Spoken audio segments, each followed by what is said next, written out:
ନାଇଁ ଖାଉଛନ୍ତି କହିବା आम आसी पहुँचीचु गोपालपुर आहार केन्द्र जोड़िकी 5 टंकिया डालमा भात मिले आप देखिए सुंदर खाद्य आप देखिए खाद्य मुझे बर्तमान देखा चाहिए ये माने भल खाद्य दिखाई ये देखो आप गाजर पड़ी आप कटिक पोटल पड़ी बीन्स पड़ी तोरड़ा पड़ी आलू पड़ी विभिन्न प्रकार पनीपरिया जोटा कि बहुत बढ़िया टेस्टी रही निहती भाव में आम कहीपर 5 टंकिया डालमा आहार केन्द्र में आम अच्छु मो भाई मैंने अच्छे समस्ते अच्छा ये समस्ते खुशी मन में आहार केन्द्र में समस्ते डालमा 5 टंकिया डालमा भात खाऊँगी मो समीर भाई को अनुरोध करी सी किसी अनुभूति कहे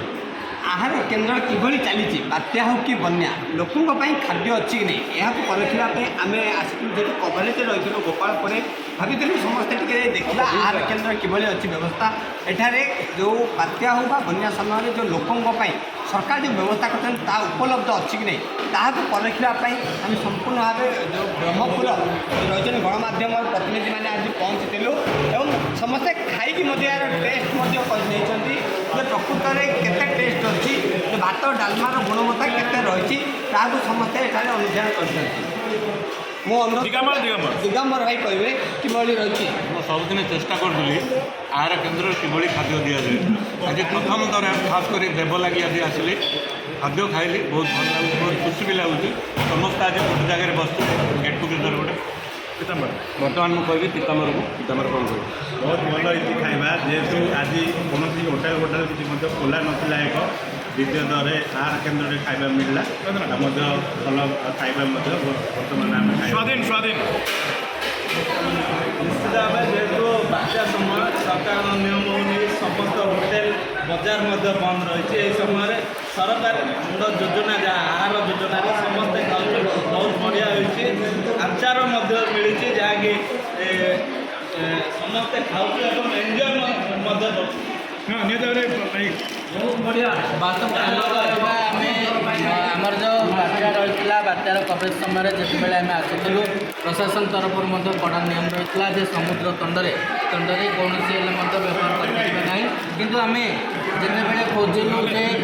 ଦୋକାନବାଡ଼ି ହୋଟେଲ ବଜାର ଖୋଜିଲୁ ମିଳିନଥିଲା କିନ୍ତୁ ଆମ ନଜର ପଡ଼ିଥିଲା ଗୋପାଳପୁରଠାରେ ଥିବା ଯେଉଁ 5 ଟଙ୍କିଆ ଆହାର କେନ୍ଦ୍ରଠାରେ ବହୁତ ଦିନ ଧରୁ ମୋର ଅଭିଳାଷ ମଧ୍ୟ ରହିଥିଲା ଯେ ଆହାର କେନ୍ଦ୍ରକୁ ଯିବା ଆହାର କେନ୍ଦ୍ରର ଖାଦ୍ୟକୁ ପରଖିବା ଆଜି ବାସ୍ତବ ଦେଖିଲୁ ଯେ ଡାଲମା ସହିତ ଭାତ ରହିଛି ଡାଲମାରେ ଯେଉଁ ପରିବା ରହିଛି ହାଇଜେନିକ୍ ମଧ୍ୟ ରହିଛି ଯାହାକୁ ଖାଇକି ଖୁସି ଅନୁଭବ ଖାଇଲି ବଢ଼ିଆ ଅଛି ତା ସହିତ ଆଚାର ମଧ୍ୟ ବଢ଼ିଆ ଅଛି ଲୁଣ ରାଗ ଅଛି ବଢ଼ିଆ ଅଛି ଡାଲମା ବି ବଢ଼ିଆ ଅଛି ଡାଲମାରେ ଗାଜର ଆଳୁ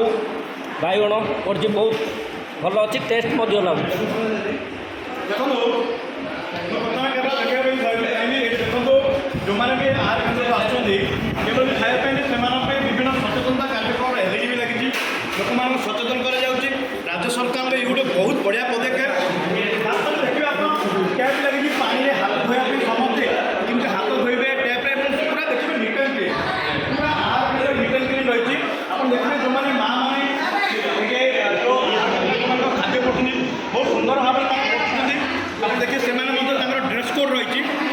ନିହାତି ଭାବରେ ଆମେ କହିପାରିବା ସମସ୍ତେ ଭାଇ ଭଉଣୀମାନେ ସମସ୍ତେ ଆସି ଆହାର କେନ୍ଦ୍ରକୁ ପସନ୍ଦ କରୁଛନ୍ତି କମ୍ ରେଟ୍ରେ ମାତ୍ର 5 ଟଙ୍କାରେ ଯେଭଳି ଭାବରେ ସୁନ୍ଦର ଖାଦ୍ୟ ମିଳୁଛି ନିହାତି ଭାବରେ ରାଜ୍ୟ ସରକାରଙ୍କୁ ସମସ୍ତେ ଧନ୍ୟବାଦ ଦେବା କଥା କାହିଁକିନା ଏ ଆହାର କେନ୍ଦ୍ରକୁ ଯେଉଁମାନେ ଭାବୁଛନ୍ତି ଯେ ଛୋଟ ଲୋକ କେବଳ ଆସୁଛନ୍ତି ଗରିବ ଲୋକମାନେ ଆସୁଛନ୍ତି ତାହା ନୁହଁ ସବୁ ଶ୍ରେଣୀ ଲୋକମାନେ ଏଠି ଆସୁଛନ୍ତି ଆହାର କେନ୍ଦ୍ରରେ ଖାଉଛନ୍ତି ଆଉ ଆହାର କେନ୍ଦ୍ରରୁ ଖାଇକରି ନିଜର ଯେଉଁ ଭୋକକୁ ମେଣ୍ଟାଉଛନ୍ତି